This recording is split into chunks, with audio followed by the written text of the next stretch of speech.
Nu, ko Rudzīnas komiteja savalcāts ir, kur uztaisīs akmens turētāju speciālā rīkā. Nu, tad pieliek krapes. Tad šeit ir tie 4 stabiņi. Izslēdzē laukā un visu apstrādā, lai būtu atvieglinājums un arī gaisma, papildus gaisma. Nulīlē pieliek un tā. Ja, tad smuks topās. Skatās ar smukiem brilliantiņiem. Labā ziņa ir tāda, ka tiek taisīts viss no rokas. No rokas tas nozīmē to, ka tiek izliekts gabaliņš, viņš ir izvalcāts, un kur es varētu piekrist par to, ka tas ir luxury.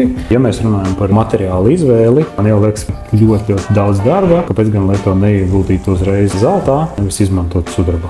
Vismaz šajā gadījumā ļoti nesadardzinātu kopējo gradzena izmaksas, un dārgākais, kas tur ir, tas ir laiks, kas ir pavadīts ar šī gradzena tapšanos. Visā citādi uztaisīts un nevis ir atlietas, bet gan ir savācās tas radās. Un man šodien viss.